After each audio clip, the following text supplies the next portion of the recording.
investidor vai olhar para o teu projeto, que é o projeto da tua vida, e ele vai tentar achar todos os furos possíveis. E por que alguém vai querer ser um investidor anjo? Pensando que é um investimento de super risco.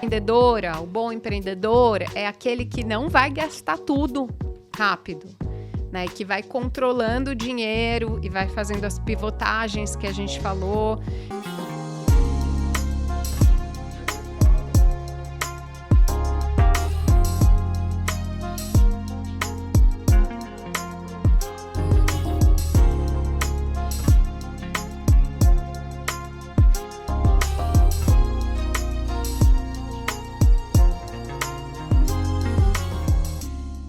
Fala aí, sonhador, fala aí, sonhadora, fala aí, empreendedor e empreendedora. Mais um episódio da 5ª temporada do EmpreendaCast. Eu prometi pra você trazer pessoas excepcionais. Essa mulher, ela tá numa rede com um monte de mulher investindo em líderes femininas de startups que realmente vão fazer diferença pra esse mundão. A gente vai explicar tudo para você, o que é startup, como conseguir um investimento, se no momento que você está da construção da sua ideia, que horas você precisa de um mentor, do smart money, do dinheiro realmente. Às vezes você nem precisa de dinheiro na fase que você está. O que você precisa é um pouco mais de transparência no que você está construindo. A gente vai aprender tudo isso com ela nessa câmera aqui. Diga quem é você e o que você faz para os meus sonhadores e sonhadoras. Valeu, obrigada pelo convite, super feliz de estar aqui hoje.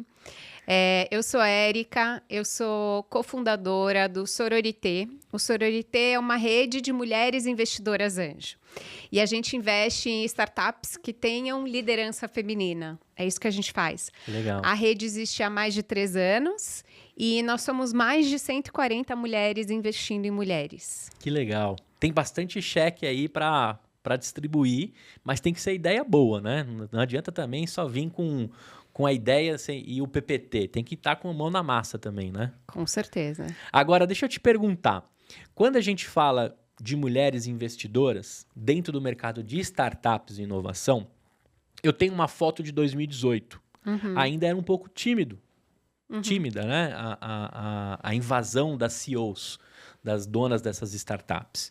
E eu vi que isso foi mudando. Como você está vivendo isso, inclusive, mais de quantas investidoras? 140. Mais de 140 hoje, mas muitas já passaram por nós. Já passaram por lá. Isso estamos falando de investidoras. De startups, vocês devem ter escutado as centenas de dezenas e milhares de fundadoras. Como é que está o cenário hoje com as lideranças femininas em startups? Tá, legal. É muito boa essa pergunta. Eu acho que tem 2 lados, como você mesmo falou. Tem o lado das fundadoras e tem o lado das investidoras. Parece que são 2 lados distintos, mas eles caminham junto. Pelo menos na minha visão, tá? Porque eu acho que quando a fundadora sente que tem dinheiro na mesa para ela também acaba querendo ser empreendedora. Então, aquele sonho que ela tem, pode ser que ela coloque em prática muito mais, sabendo que existe, por exemplo, um grupo como o nosso. Então, as 2 coisas andam juntos. Se existe o dinheiro, existe a empreendedora. Se não tem o dinheiro, ou se ela acha que vai ser impossível dela conseguir, ou se ela acha que aquilo não é para ela não vai fazer. Dos 2 lados. Então, hoje, a gente tem um último número aí, que saiu da Liga Ventures, que diz que 31% das startups no Brasil tem pelo menos uma mulher fundadora. Então, já é bastante, né? Sim, então, a gente existe. A gente não sabe em que momento do fundraising elas estão, se elas estão começando, ou se elas estão no meio da jornada, enfim. Mas já é bastante. E do lado das investidoras, investidor anjo, que depois a gente até pode explicar melhor o que é ser um investidor anjo, a gente tem aí entre 10% e 14% dos investidores anjo mulheres, que é super pouco, tá? Mas já começa a existir. E, de novo, eu acho que assim, a gente vive pelo exemplo. Então, quando a gente vê alguma coisa, uma pessoa fazendo uma coisa, a gente não consegue duvidar que a gente não poderia estar naquele lugar. Mas se não tem ninguém como exemplo, talvez a gente não tenha certeza que a gente deveria estar ali ou que a gente vai conseguir. Então, essa é a importância. E também derrubar os muros culturais é uma tarefa difícil, né? Dá um pouco de analisar aquilo e falar, eu vou ser o primeiro, a primeira, né? E assim vai, mas é importante ter essa representatividade. Agora, eu tenho uma pergunta para ti. Eu fiz um semestre de análise de sistemas em 2005, 2006. E da minha turma eram 45 pessoas, 42 homens, 3 mulheres. A grande maioria desses meus amigos dessa faculdade se tornaram CTOs, founders de startups, com o lance tech. Você acha que está muito relacionado também ao lance da tecnologia ter sido muito masculinizada e hoje as founders elas ficam com essa dificuldade? Porque a grande maioria, não é comum, mas a grande maioria é comum, né, na verdade, são os founders que têm aquela habilidade técnica e tecnológica. Você acha que está relacionado a isso? 100%. Eu acho que começa na escolha da profissão. Então, o que as meninas hoje, né, que estão se formando do médio, acho que chama médio hoje, chamava colegial quando eu me formei, quais são as profissões que elas estão escolhendo? E aí a gente sabe que tem muito menos meninas escolhendo profissões de finanças, de engenharia, de tecnologia, que são justamente aquelas que são as mais valorizadas dentro desse mundo que a gente vai falar agora de inovação. Sim. Então, claro que isso influencia muito, porque talvez ela não vai ter a qualificação que ela precisava para ser uma fundadora que talvez será valorizada pelo mercado, mas com certeza ela tem outras. Então, eu acho que tem que, se a gente quer mudar um pouco esse cenário, a gente tinha que começar lá atrás, fazendo com que as meninas que vão escolher suas profissões, elas escolham aquilo que elas gostam e não aquilo que elas acham que elas deveriam ser, né? Sim. Não é porque realmente não deve ser muito confortável para uma menina entrar na Poli, engenharia naval, né? E ser uma entre 50 numa classe. Com quem que ela vai conversar? Com quem que ela vai fofocar? Muito chato, né? Sim, sim. Então, eu acho que tem muitas coisas aí para mudar, mas eu acho que essa já é uma geração mais flexível, eu acho que as carreiras estão diferentes também. Então, eu sou otimista para o futuro. Mas mesmo em finanças, a gente ainda vê, ou nas faculdades famosas de São Paulo, a gente ainda vê que tem uma diferença grande. Você sabe que eu já peguei grandes figurinhas sentadas aí, assim como você. Por exemplo, a figurinha premiada que eu falo é uma founder CTO. Aí você fala assim, cara, ela é CTO, founder.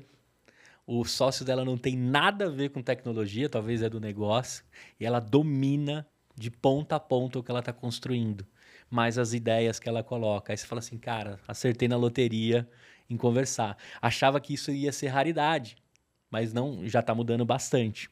Aí eu tenho uma outra pergunta para você, Érica. Nessa construção como investidora, como é que você chega nesse assunto? Como é que você fala assim, vou olhar para startups e vou botar dinheiro nisso?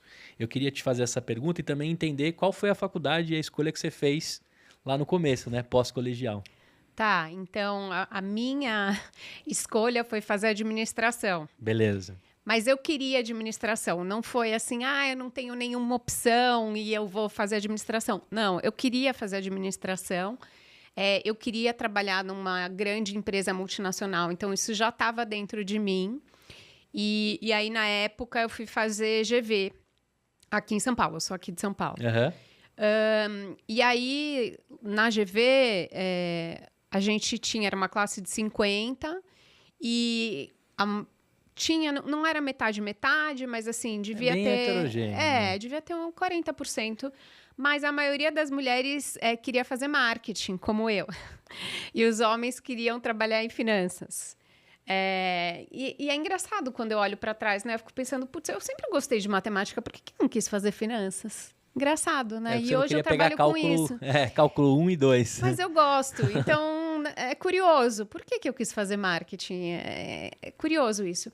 E aí, o que eu fui fazer? Então, eu fui trainee na Sadia, né? Na antiga Sadia, a Legal. BRF, queria trabalhar com marketing, gostava de números. Eu acho que marketing é muito interessante porque você tem a visão do negócio, né? Você vê desde a venda até custo, fábrica e etc., como se fosse realmente assim, um mini CEOzinho, né, daquilo. Então eu fiz e depois eu fui para a Procter & Gamble, que é uma empresa que eu admiro demais, é uma empresa incrível. E lá eu comecei a trabalhar com inovação. Então, a gente olhava para o futuro, qual seria o futuro de lavar roupas, né? Como que seriam essas tecnologias e, principalmente, análise de informação e dado de consumidor para a gente tomar essas decisões. E depois, para a Johnson's fazendo a mesma coisa. Essas são grandes empresas incríveis que todos nós conhecemos e que têm marcas maravilhosas e que estão aí há muito tempo, né? E que conseguiram crescer e se manter em diferentes mercados, então que estão em muitos países e é admirável. Mas ao mesmo tempo essas empresas elas também têm vulnerabilidades. São transatlânticos. São transatlânticos. E isso significa que elas demoram para tomar decisão. Elas são bem aversas a risco. Bem aversas a risco. Então, o tempo todo que você traz uma nova ideia, você tem que o tempo todo provar que essa ideia é boa. Né? Então, ao longo da jornada da ideia, assim como ao longo da jornada da startup, você fica o tempo todo fazendo pesquisas e etc. para provar para quem está lá em cima que ele deve colocar o dinheiro nesse projeto e que todo mundo vai querer comprar aquele produto e que o jeito que você tem que contar a história daquele produto é aquela. Tudo isso é pensado. Sim. Nada é por acaso. Tá tudo combinado. Mas isso demora muito tempo. E um apetite praticamente zero, assim, né? Você tem que despertar o apetite a esse risco, né? Praticamente não tem. Então, quando você vê o impacto que você tem como colaborador daquela empresa, ele acaba sendo baixo ou demora muito para você ver. Eu que trabalhava com inovação de 5 anos, né? Até chegar lá, talvez você nem esteja mais na empresa. Então, eu acho que isso foi uma das coisas que me incomodou, né, nesse processo. Então, a gente fala de gasto de muito dinheiro, muita energia e muito tempo para a tomada de uma decisão. Sim. E de você ter, dentro de uma organização muito complexa, diferentes setores que estão apontando direções distintas. Então, se você é finanças, você vai estar querendo sempre diminuir o custo daquele produto para você ter um lucro maior. Se você se você é vendas, você tem uma outra coisa que você está mirando. Se você é o marketing, outra coisa. Se você é o R&D, cada um está mirando numa coisa. Então, no fim, é quase como se tivesse um barco que tem cordas separadas. E por isso que o transatlântico não sai do lugar. Sim. E aí, o que me encanta no mundo da inovação e da startup é o contrário. É como você consegue fazer tudo com rapidez. E com remo, né? Cada um com o seu remo. E remando junto, né? Então, por exemplo, quando você está numa empresa dessa, você fala assim, porque a empresa X é assim. Não, mas a empresa X é você. Você está lá dentro, você é o colaborador. É quase como se tivesse uma entidade lá em cima que toma uma decisão. Quando você está numa startup, é a gente. Porque você tem um pedacinho daquela startup também, que é seu. Então, de alguma forma, está todo mundo muito alinhado nos incentivos. Então, você sente o impacto que você está fazendo, você como colaborador, como fundador e etc. E é isso que me encanta. E é por isso que eu quis ir para esse mundo, quando eu descobri esse mundo, né, de inovação e as startups, e como elas funcionam, e como elas aprendem rápido e melhoram, enquanto que o transatlântico ele faz um processo gigantesco de teste, a startup vai testando pequenininho, aprendendo, testando de novo. Isso me encantou, e foi por isso que eu mudei um pouquinho de indústria. Até você me contar da mudança, deve ter tido uma cena muito clássica. Eu não sei por quantos anos você ficou na parte de inovação, mas eu também tive o prazer de ficar do lado de uma grande companhia centenária com um crachá parecido. E você viu os olhos brilhando dos founders quando eles tinham a possibilidade de entrar naquele transatlântico, de negociar com aquela grande marca. Você deve ter visto várias empresas que chegaram lá na P&G e falaram assim, cara, se eu conseguir um contratinho, se eu conseguir mostrar para eles que eu existo, se eu conseguir fazer uma join com eles de alguma coisa, talvez seja a maior cartada da minha vida, uma BR Foods, etc. E aí você percebe aquele sonho e aquele olho brilhando, né? Aí você vai olhar a startup, o cara não está faturando nem 30, nem 40 ainda de recorrência, mas tem um potencial gigantesco. E aí eu senti um aquecimento no coração, assim, quando eu conseguia jogar para dentro essas startups e derrubar algumas coisas. Vou te dar um exemplo, por exemplo. Lá na Sul América, para a gente negociar um contrato, você tinha que ter um faturamento mínimo de R$1 milhão mês. Nenhuma startup entra. Uhum. Eu falava isso para a galera. Gente, 12 milhões de faturamento ano, a gente tirou todas as startups com a possibilidade de fazer contrato com a gente. Aí negocia com jurídico. Compliance, porque às vezes o cara não está todo fechadinho, né, com as regras e etc.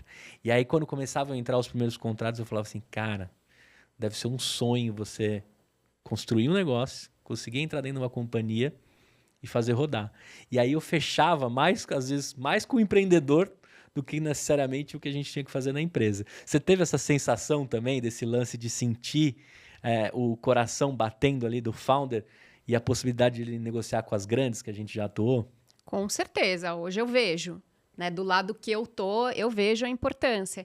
E eu acho que assim, o mercado mudou muito também, né? As empresas grandes, elas conseguiram ter um olhar diferente do que elas tinham antes e entender a importância da inovação aberta, de você olhar, porque antes era muito nariz em pé. Eu que sei fazer aqui. Sim. Vocês. Imagina uma visita para conhecer minhas coisas. Não, de jeito nenhum. Vocês estão aí lá embaixo. Um dia vocês vão chegar ou nem vão chegar, mas eu acho que nos últimos 20 anos, né?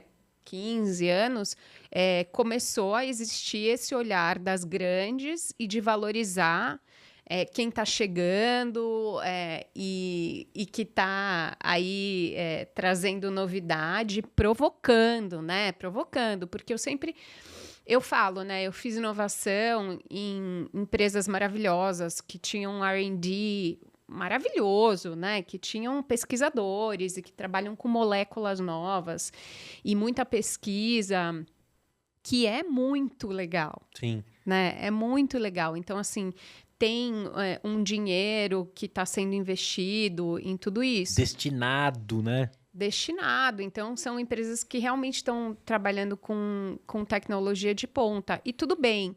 Mas, ao mesmo tempo, elas têm uma trava gigantesca, porque elas têm todos os parques Fabris, né, ao longo do mundo inteiro, no mundo inteiro, talvez até a mesma máquina para fazer o mesmo produto. Então, a solução que essa empresa traz, ela é sempre a mesma para a dor, né? Nesse mundo de inovação, a gente fala muito de dor, né? De dor, de problema, enfim, qual problema você está tentando resolver? Então, por exemplo, vamos dar um exemplo do xixi de bebê. Se você é uma empresa que faz fralda, você tem a máquina de fralda, todas essas fábricas com a máquina de fralda, a mesma máquina de fralda. Você vai pensar que você pode resolver o problema do xixi do neném de formas diferentes? Não sei, pode ser um pouco arriscado, né? Então, você já está muito ali preso em tudo que você construiu até hoje, as tecnologias que você fez. Então, talvez você vai fazer uma inovação que para você é enorme, para o mercado até pode ser grande, mas não é revolucionária. Né? Você não está revolucionando. Você está construindo em cima de alguma coisa que você já fez. É uma evolução, não uma revolução. E quando você pensa numa startup, ela pensa no problema, de novo, exemplo, xixi do bebê, em como eu vou resolver. Mas você tira a fralda como solução, você começa a pensar na solução de outra forma, a partir do problema. Então, eu acho que essas grandes empresas olharam, viram que internamente elas não conseguem fazer e começaram a olhar para fora e falar, uau, né, dá para fazer, eu preciso aprender e hoje talvez elas sejam mais flexíveis, né, nesse sentido. Sim. E dão muito mais valor para esse tipo de empreendedor, né? Que não é aquele empreendedor que está lá na empresa há 20 anos. Enfim, então tudo isso é muito mais valorizado. Acho que mudou muito. E essas empresas têm um dos maiores bens que a gente precisa como startup, de construir uma ideia e crescer, que é o capital, né? Então, às vezes, ela pode até ter condições de revolucionar o mercado dela, porque ela tem dinheiro para aquilo que ela construiu com aquelas primeiras máquinas. Coisa que, né, você tem que andar bem. É melhor estar perto do que longe, né, essas startups. Aí eu sempre contava assim pra galera, puta, mas a Kodak precisou fazer aquela cagada pra gente poder, né, fazer todo mundo tirar o narizinho em pé e entender, né? A Kodak tinha tecnologia, não teve coragem ou não teve circunstância e a máquina digital foi parar em outras mãos, né? E acho que esse é um clássico que todo mundo de inovação estuda esse case.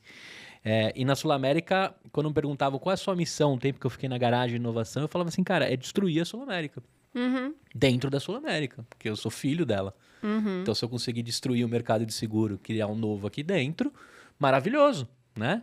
E a Sul-América tem um apetite maravilhoso para inovação, a P&G e todas as outras, inclusive mexendo com química, eu fico imaginando a galera de pesquisa e desenvolvimento com um tubo de ensaio, com umas loucuras, assim, que é muito diferente, né? E tá no mundo inteiro, né? Deve ser um baita orgulho você ver coisas da P&G disparadas pelo mundo inteiro. Agora eu queria entrar num assunto contigo que é assim, quando a gente fala desse apetite, dessa velocidade, e quando a gente fala de Éricas, por exemplo, você poderia tanto ter ido para o lado de construir a sua startup, quanto o que você escolheu, que é investir em startups. Né? Hoje você tem uma pluralidade ali de mais de 17 startups investidas. E por que você resolveu investir e não criar a sua? Porque em algum momento eu acho que na sua cabeça aí deu vontade de criar uma também. Eu acho que é tão duro ser empreendedor. Eu olho para os empreendedores e para as empreendedoras, eu falo, eu não sei se eu ia conseguir. É muito duro. É muito duro. Então, assim, eu não sei se eu teria esse apetite. E eu sempre falo, o empreendedor, a empreendedora que vai entrar no mundo do venture capital, depois a gente pode falar um pouquinho sobre o que é, e que vai pedir dinheiro para o investidor vai olhar para o teu projeto, que é o projeto da tua vida, né? Aquele que você escolheu, que você vai dedicar todas as horas da sua vida, né? E vai colocar todo o seu dinheiro e ele vai tentar achar todos os furos possíveis. Então, você vai para levar na cabeça, né? Então, é o tempo todo no escrutínio de provar que você está errado, né? É muito difícil. Sim. É muito difícil. Muito estômago tem que ter. Tem que ter muito estômago. Eu acho que é incrível. Eu acho que cada um tem uma força dentro e a pessoa tem que achar aquilo, aquela paixão ou aquela dor que ela quer resolver, porque isso move. Então, ao longo, né, desses 6 anos que eu faço investimento, eu vejo que, assim, os melhores fundadores e fundadoras são aqueles que realmente acham que só eles podem resolver aquele problema. Então, é isso que move, essa paixão que move a pessoa a levar para frente. E eu me apaixonei por um outro problema, que é o problema das mulheres não receberem o funding que elas mereciam, que merecem. Então, por isso que eu resolvi ser investidora. Eu acho que eu sou uma ótima investidora porque eu estou querendo resolver um outro problema que é necessário para que essa indústria continue existindo com diversidade. Então, eu me apaixonei por outra coisa. Então, de alguma forma, eu também sou empreendedora, mas não através de uma startup. E você já tinha uma tese antes de montar o grupo? Você já tinha uma tese sua, porque nasce em 2021, né? O grupo Soro, né? Sororité. E você já está há 6 investindo. Sim. Como que era a sua tese? Como é que você começou a sentir, a escutar os pitches? E depois você vai me contar que momento que você preenche o cheque, qual a segurança que você precisa ter para preencher esse cheque?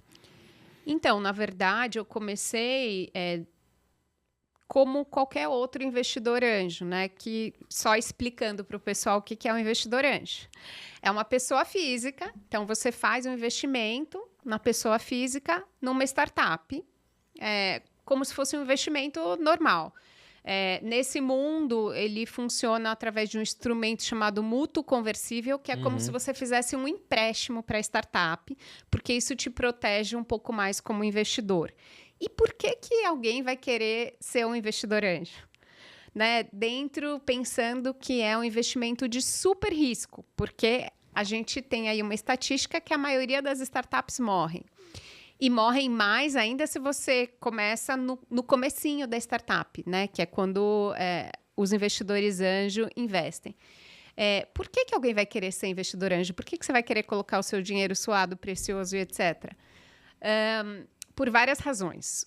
Uma razão é porque você aprende muito quando você é investidor anjo. Você escuta muitos pitches, você ouve muitos projetos, você pesquisa, você conhece muita gente.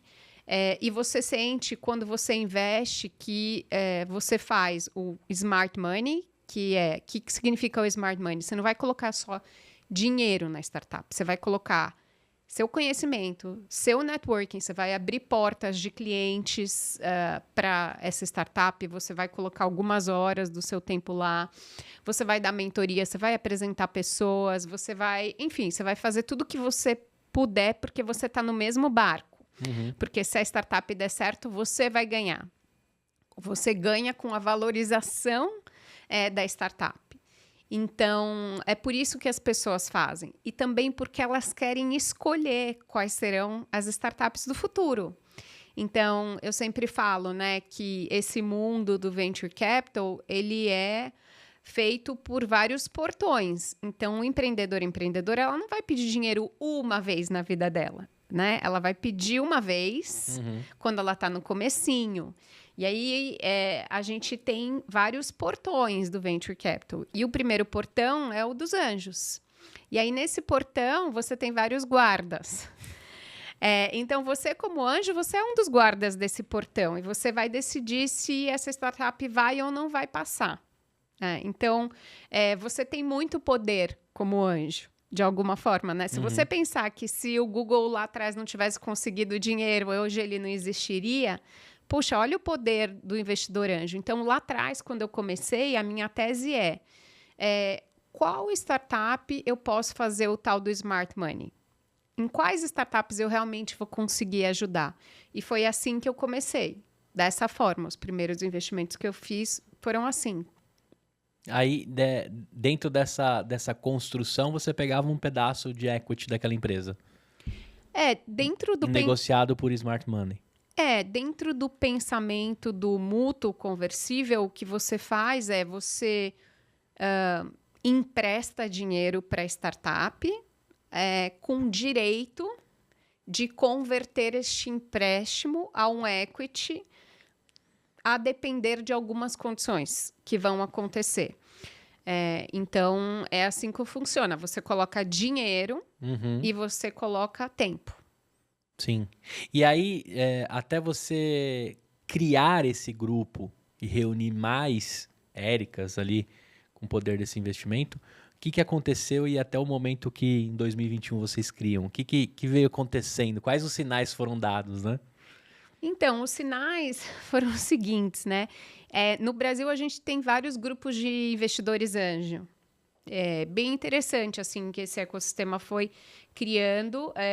E alguns grupos, a maioria deles são filiados a faculdades. Então, as faculdades têm seus próprios grupos de anjo. E tem alguns que não são, que são raros, tá? Mas o que aconteceu? Eu comecei a fazer parte desses grupos e eu sempre sentia meio que uma estranha naquele lugar, né? Então, como eu falei no começo, não tem muitas mulheres investidoras anjo. Quando você está numa indústria nova, quando eu cheguei na Procter, na P&G, eu me lembro dessa cena. Na primeira semana, eles me deram um livro desse tamanho, dessa grossura, com todos os acrônimos que eles usavam. Então, tinha um monte de siglazinhas que você tinha que aprender. Quase tudo era em inglês. E era assim, você estava tendo uma conversa com a pessoa na primeira semana, metade você não entendia. Porque eram vários termos que tinham a ver com a empresa. O mundo do investimento anjo, que é o mundo do Venture Capital, é igual. Tem uma nomenclatura totalmente própria. Metade em inglês, tá? Então, quando você está começando, para você aprender, é difícil, não é simples, sabe? Você está lá. E aí, uma coisa que eu sempre falo é que, assim, eu estava lá naqueles grupos de anjo... E as conversas estavam acontecendo, e tinha um monte de gente observando, e o pitch estava rolando, e falava um monte de coisa, de CAC, de LTV, de churn, e eu assim, nossa, gente, o que está acontecendo aqui? E eu falo assim, ou todo mundo sabia, ou todo mundo fingia que sabia. Porque não tinha ninguém com cara de dúvida, só eu. E é muito difícil a gente aprender num ambiente assim, né? Uhum. Que todo mundo sabe ou finge que sabe. Então, eu estava lá e não me sentia confortável em fazer uma pergunta, né? Então, aí que começou a despertar. Puxa, eu me via como uma das únicas mulheres na sala. Eu não me sentia confortável em fazer pergunta, em trocar conhecimento. Então, foi aí que começou a me despertar. E do outro lado da mesa, pouquíssimas mulheres fazendo pitch para pedir dinheiro. Então, ali, naquele contexto, eu conheci a Flávia Mello, que era uma investidora que só fazia investimento em startups lideradas por mulheres. Legal. A Flávia sempre teve essa tese, tá? E aí a gente começou a conversar e aí eu contei um pouquinho para ela, né, dessa dor, dessa dificuldade de fazer análise dos projetos ou dos deals em conjunto. Ela falou, poxa, Érica, então vamos fazer a gente. Vamos olhar juntas os deals e aí a gente troca. Né? O que você acha? O que eu acho? Tarará. E eu vou chamar mais um pessoal aí, umas mulheres que eu conheço. E aí a gente montou o grupo no WhatsApp. Legal. E aí o negócio foi surreal, porque começou com 10 mulheres e saiu em algum veículo, por alguma razão, que a gente começou a existir. E, de repente, é o que eu falo, é que nem condicionador em cabelo seco de mulher. Suga tudo. Então, o mercado estava precisando. Então, de repente, começou muitas mulheres quererem entender o que é investimento anjo, como é que você faz, etc. E tudo isso que a gente queria aprender juntas. E a gente pensou em fazer um grupo onde a gente tivesse uma inteligência coletiva e onde não tinha nenhuma pergunta burra. Toda pergunta está valendo e todo mundo vai ter a paciência de explicar e todo mundo tem capacidade e muito background, muito bem-vindo para fazer boas análises. Então, por exemplo, uma vez eu falei com uma investidora e ela falou, ai, Érica, não sei, eu acho que não vai funcionar para mim, eu acho que eu não vou ser uma boa investidora. Puxa, mas por quê? Não, eu não entendo nada de finanças, eu não entendo nada de investimento. Tá bom, beleza, me fala, o que você fez a vida toda, né? Então, eu trabalhei com recrutamento e seleção durante 20 anos. Eu assim, mas eu queria ter trabalhado com 20 anos, porque a leitura da pessoa que ela tem, do indivíduo, da capacidade daquela pessoa, é tudo que a gente precisa para avaliar um fundador ou uma fundadora. Então, ela tinha ali um conhecimento muito importante para o grupo, que talvez individualmente não resolva, mas quando você coloca numa sala 6, 7 pessoas, cada uma com um conhecimento, você consegue fazer uma análise de um investimento muito bem, né, muito boa análise, e tomar uma decisão junta. Por uma ótica de humanas. Cada um trazendo a sua ótica, na verdade. Então, foi aí que a gente viu o poder da gente ser um grupo, de fazer análise juntas, de ter uma troca, de fazer com que todo mundo aprendesse juntas e elevasse a barra de conhecimento. Agora, quando você escuta lá uma fundadora, qual que é a atual tese de vocês? O que vocês buscam? Primeiramente, tem que ser uma líder feminina. Tem que ter pelo menos uma mulher no time de fundadores e ela tem que ter um papel de destaque e tá trabalhando 100% na startup. Tá. Depois disso, tem algum segmento? Precisa ser health? Precisa ser insurtech? Que tipo de techs ou tá aberta assim, a tese de vocês? Assim, a tese, o que acontece? A gente falou aqui de 31% das startups que, na teoria, cairiam dentro da nossa tese. Então, depois disso, fica complicado a gente fechar. Entendi. Mas o que eu posso te dizer é que a gente está em busca de negócios com base tecnológica. Negócios que sejam escaláveis. Então, uma startup é um negócio que hoje é pequeno, mas que tem o potencial de crescer muito, muito rápido. Certo. Então, e como é que você faz para crescer muito, muito rápido? não dá para ser uma fábrica, né? Imagina, quanto tempo você demora para construir uma fábrica? Uhum. Então, é muito difícil que seja um produto físico. Normalmente, não é uma economia real. É alguma solução que tem a ver com um software que você está desenvolvendo. Então, com base tecnológica. Essa é a tese. No Brasil. A gente só investe no Brasil. Legal. Nessa construção, quando a gente entende que esse grupo junto forma um Venture Capital, para a galera entender o que é, né, o que faz, o que esse grupo junto e esse cheque faz com essa empreendedora. Tá, então, o Sororité Angel Network, então a rede, ela não é um fundo. Tá. Ela é uma rede. Então, como é que funciona na prática um grupo de anjo? E assim funciona também a maioria deles que tem aqui no Brasil, e esses de faculdades e etc., né? A gente faz uma curadoria, então a gente recebe as startups, a gente faz um primeiro filtro para ver se está dentro da tese, se a startup está num estágio para receber dinheiro ou não. Uhum. A gente dá uma direcionada, a gente escolhe as startups que são as startups que a gente acha que vão ter maior tração entre as nossas investidoras, ou seja, essas investidoras que a gente já conhece, a gente acha que elas vão querer investir. Então, a gente faz esse filtro, a gente leva para um pitch night ou pitch day online. As investidoras escutam, fazem perguntas para a fundadora. E depois, quem achar que quer dedicar mais tempo a entender mais sobre essa startup, vai para um grupo separado, onde essas investidoras vão fazer mais perguntas para a fundadora, vão entender em maior profundidade o negócio, fazer análise de todos os documentos da startup. E depois, cada um individualmente vai decidir se quer ou não investir. Então, esses cheques, eles vão acontecer, eles são a combinação de vários indivíduos fazendo cheques, né? Então, no grupo, no Sororité, a gente tem aí, na nossa trajetória de mais de 3 anos, um cheque médio de R$30 mil por investidora. Tá?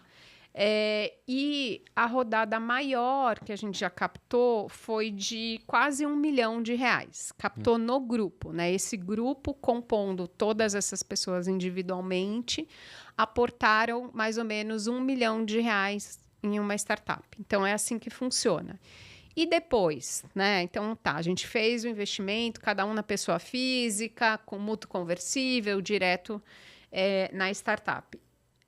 E também, só para pontuar, a rede, o Sororité, ela é uma associação sem fins lucrativos. Né? A maioria dessas é. Então, a gente cobra um valor para a pessoa fazer parte do grupo, e é isso. Tá? Então, todo esse trabalho vai acontecendo em prol do ecossistema, porque a gente acredita que a gente precisa existir como grupo, e é o único grupo, ou não é o único, tem o Curitiba Angels também, não, Curitiba Angels não, Win Angels, mas a gente é o maior grupo de mulheres investidoras do Brasil. Legal. Então, a gente faz esse investimento e depois, né? O que acontece? A gente vai colocar o Smart. Então, a empreendedora, se ela for esperta, ela vai querer conhecer cada uma das investidoras, saber quem que cada uma é e como cada uma pode ajudá-la. E ela aciona essas investidoras a partir do momento que ela precise. Então, por exemplo, quando ela vai querer me acionar, ela vai, daqui a 2 anos, captar uma nova rodada. Poxa, Érica, me ajuda aqui, você pode me indicar para alguns fundos que fazem a próxima rodada, me ajuda com o pitch, posso treinar o pitch com você? Cada um vai, né? Ou alguém que tem um background de finanças pode ajudar, ou de logística, enfim, etc. Então, esse é o jeito do Smart, das investidoras poderem ajudar. E do lado da fundadora, além dela pedir ajuda, ela deveria mandar reportes trimestrais contando como é que está indo a startup e quais ajudas que ela precisa, o que está indo bem, o que está indo mal e quais ajudas que ela precisa. Então, esse é o básico. O desejo de uma investidora receber seria o quê? Como é que está a saúde, a minha recorrência? O que vocês aguardariam naqueles slides de prestação de conta, né? Olha o que eu estou fazendo com o dinheiro dessa rede. O que vocês aguardariam ali? Até para quem estiver ouvindo, saber que essa prestação de conta é importante a partir do momento que rolou uma mutualidade, né? Na construção do mútuo conversível. Qual que é a expectativa das investidoras dessa rede? Eu acho que a investidora Anjo, ela tem a expectativa de conseguir poder ajudar. Então, é frustrante para a investidora quando ela não tem a possibilidade de ajudar. Porque a fundadora ou não pede ajuda, ou quando é oferecido ajuda, ela não aceita. Então, esses reportes, eles são uma maneira da investidora ficar um pouquinho mais próxima. E um bom reporte, ele é um reporte assim, de uma página, que conta como está a evolução dos principais indicadores da startup e que coloca assim, o que está dando certo, o que está dando errado e o que você precisa de ajuda. Por exemplo, alguém pode virar e falar assim, gente, isso está indo super bem, isso a gente testou, não foi bem, tarará, tarará. E agora, para o próximo mês, a gente está indo atrás do cliente XYZ. Alguém conhece alguém na área tal, do cliente tal? Legal. Super específico. Você lê e você fala, puta, eu conheço, vou ajudar, vou fazer essa conexão. Não é bem uma prestação de contas, mas assim, você colocou o seu dinheiro naquela startup, você confiou naquela empreendedora, o mínimo que ela tem que fazer é te contar como é que está indo o negócio. A pior coisa que tem é quando ela fale e você não tem nem ideia de que aquilo tá para acontecer. Ninguém te deu notícia de que o negócio estava indo muito mal. Então, assim, é importante. A gente confiou que... É um ato de fé. Sim. Né? Porque realmente tem muito risco envolvido. Mas o mínimo que a gente espera é que alguém vá, pelo menos, passando as informações para a gente. O investidor, ele não tem nenhum direito. Né? Ele emprestou o dinheiro. Então, na prática, você não tem nenhum direito. Você não vai poder mandar em absolutamente nada lá. É na confiança. Agora, nessa construção, Érica, eu entendo que quando se aporta aquele dinheiro, tem algumas expectativas do uso daquilo. Aquela empreendedora teve que ter te falado onde ela vai colocar aquele dinheiro. Sim. Não é só me dar o cheque em branco ou me dar o cheque que eu vou fazer alguma coisa. Aí o que a rede costuma? E usa boa parte da sua experiência com a administração e toda a rede, né, com parte de marketing, pessoas, para onde vai ser distribuído aquele dinheiro. Ou a gente está falando que o estágio, às vezes, é para a construção do software que deixaria aquilo escalável. Como é que vocês fazem para aportar os dinheiros nas caixinhas corretas ali da empresa? Não tem como. Não tem como. Quando o empreendedor faz o pitch, ele fala, olha, eu vou gastar 50% em growth, vou gastar 30% para construir o produto, tarará, tarará. Quando ele está te convencendo, você vai fazer todas as perguntas possíveis. Pô, mas vem cá, da onde vai vir esse growth? Você vai gastar como? Você vai contratar quem? Quanto que vai ser? O que você está pensando? E naquele momento, realmente, aquela pessoa achou que ia ser daquele jeito. Só que passou 3 meses e aquilo não funcionou. Então, ela não vai mais gastar o dinheiro daquele jeito. E tá tudo bem, tá na programação. Tá tudo certo, todo mundo sabe. Então, ninguém vai ficar tracking para onde que o dinheiro vai, onde não vai, etc. Porque no final da história, assim, você tá confiando que aquela pessoa é a pessoa certa para resolver aquele problema. Então, eu como investidor, eu olho e falo, esse problema existe? Ele é grande? Se ele for grande, significa que o mercado é grande. Né? Basicamente é isso. Então, tá bom, aquela dor, aquele problema existe, precisa ser resolvido, então aquele mercado é grande. Essa pessoa é a pessoa certa para resolver esse problema? Ela é? Então é de novo que a gente está falando de fé naquilo. Sim. Eu estou acreditando que você é a pessoa certa para resolver aquele problema e você vai conseguir ter a resiliência para seguir essa jornada que vai ser uma jornada árdua. Além disso, eu vou acreditar que você é uma pessoa que vai conseguir atrair um melhor time, que você vai ser um bom ou uma boa líder, que você vai escutar, mas que ao mesmo tempo você vai saber onde você quer chegar e algumas vezes você vai só escutar e não vai fazer, e outras vezes você vai escutar e vai fazer aquilo que está sendo dito. Então, você acredita em tudo isso na hora que você coloca esse dinheiro. Obviamente que vão ter pessoas que não vão cumprir todos os requisitos e é impossível você acessar tudo isso nas conversas que você tem. Então, e o mundo muda, e a pessoa muda, e a vida muda. Então, é um investimento de risco. E também, dependendo da startup que você está colocando, pode ser que continue tudo aquilo que você percebeu da fundadora, mas de repente vem uma Covid e acaba com tudo. Com De certeza. repente a gente vem, que nem a gente está vivendo aí, além da onda do pistache, que eu estava conversando esses dias com um amigo meu, que agora tudo tem pistache, né? A gente está vivendo, tudo tem IA, tudo vai em inteligência artificial. Todo mundo está mexendo com inteligência artificial, toda empresa tem algo de IA, e aí a gente fica naquela ansiedade, assim, cara, mas será que tá todo mundo usando porque é hype? O que vai acontecer? Por exemplo, a Voz, que é a minha empresa, há 5 anos atrás, eu usava professores aposentados para transcrever os áudios e as conversas que aconteciam, para a gente poder fazer conteúdo. Hoje, com 2 cliques e um prompt no chat GPT, eu tenho o mesmo resultado. Né? Então, a minha empresa, se eu continuasse naquele modelo, ela tinha acabado. Onde que eu quero chegar contigo? O que acontece e os temas que vocês vão analisando para entender se aquela startup é sensível ou não a uma rasteira assim, do futuro tecnológico ou de acontecer uma catástrofe como foi o Covid, assim. Ou também não tem como prever. Tem alguém lá do departamento do vai dar merda que levanta uma bandeirinha, pelo menos, para colocar naquela investida? Para mim, está na capacidade do fundador e da fundadora de mudar de direção, de perceber que aquilo não está funcionando a tempo e mudar de direção. Então, a pessoa, de novo, ela tem que acreditar que ela vai conseguir. E, para mim, ela tem que acreditar que ela vai solucionar o problema. Então, todo mundo fala, né? Você tem que estar apaixonado pelo problema e não pela solução. Porque pode ser que a primeira solução que você achou que era aquela, não é. E tudo bem você largar. Então, por isso que a gente fala, né, nessa indústria, do termo de pivotar. Que significa mudar de direção. Né?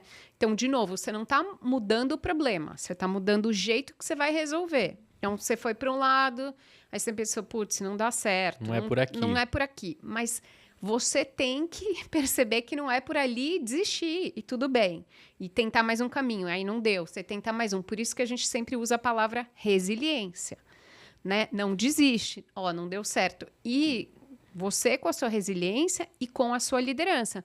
Porque você não está sozinho. Então, você tem um time que vai ficar tão frustrado quanto você. Então, você também tem que ter essa qualidade como um bom líder de conseguir mostrar para a tua equipe que está nesse barco e que topou remar com você e provavelmente está ganhando um salário muito menor do que receberia no mercado. Sim. De que tudo bem a primeira solução não dá certo, tudo bem a segunda não dá certo, tudo bem a terceira não dá certo.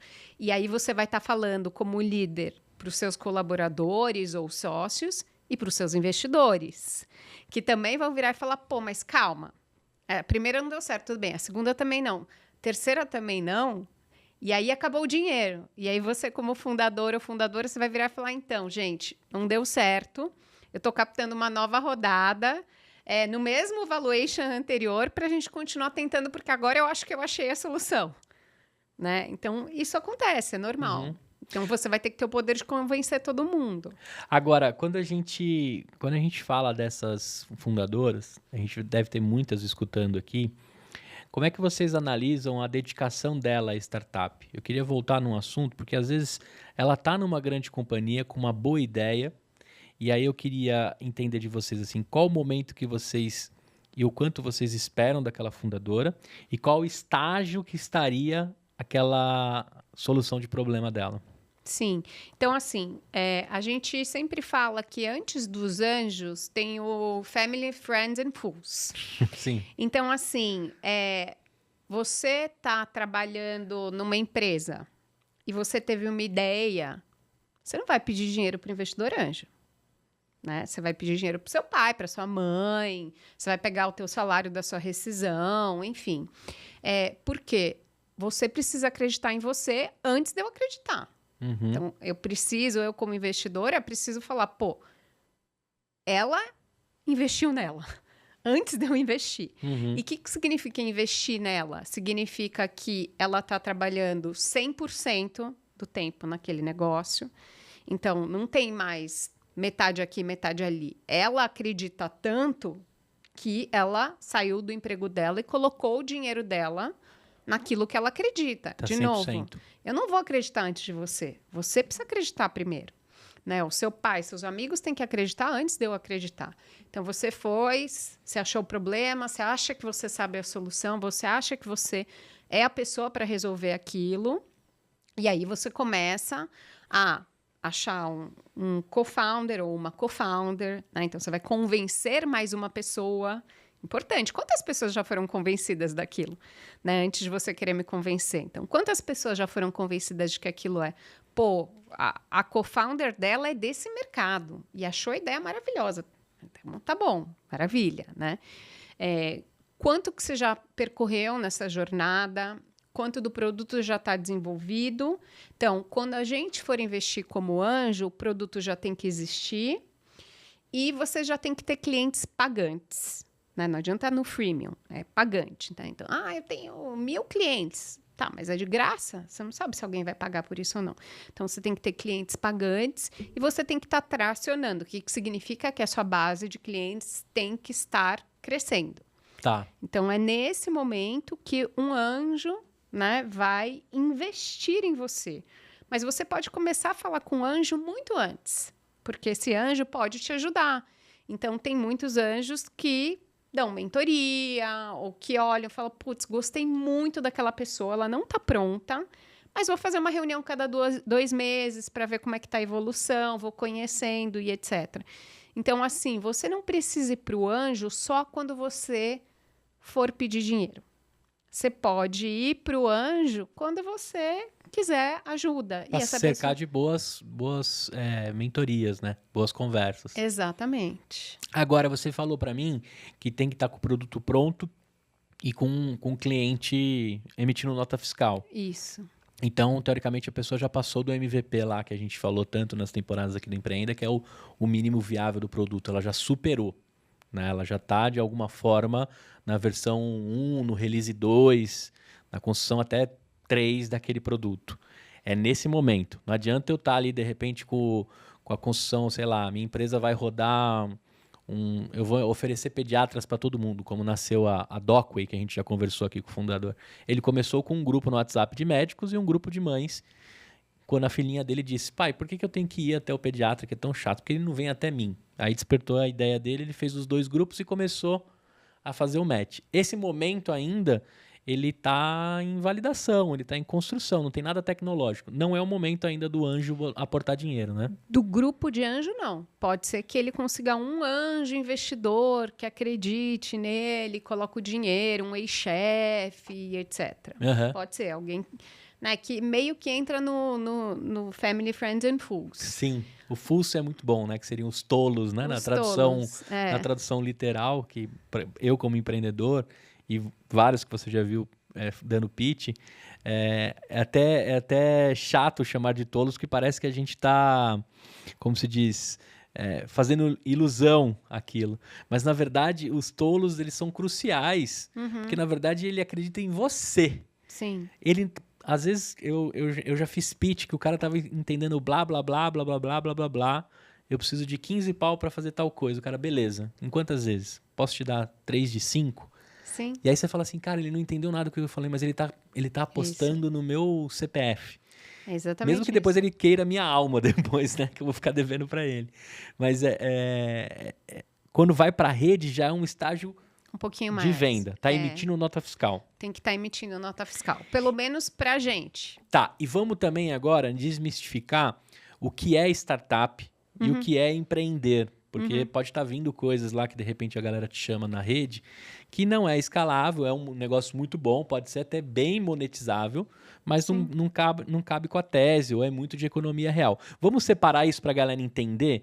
Então, Startup, base tecnológica, escalável em número de usuários ou em número de locais do mundo que podem estar. Economia real, você aí que está num bar, num restaurante, no brigadeiro, ou até mesmo na sua consultoria como mentor, como coach, né? Porque não é escalável, você não consegue comprar mais 24 horas do seu dia. Então ali já estão as diferenças. Mas eu queria saber, você no churrasco, quando descobrem que você é a mulher ali do dinheiro, que tem várias outras com cheques, o que a galera te traz de pitches ali? Nesses bagunçados que não são da sua tese, mas coisas legais que dão para pescar. Eu costumo dizer que os churrascos são os melhores lugares para a gente pegar boas ideias, né? Bom, eu vou começar falando que quem faz o churrasco lá em casa sou eu. Muito bem. Você é gaúcha ou é paulista? Não, eu sou paulista, mas o meu avô era argentino e a minha mãe nasceu em Porto Alegre. Então é parrilha. Exato.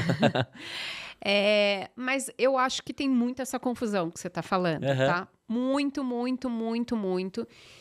E, de novo, o mundo, essa indústria do Venture Capital, ela é muito específica.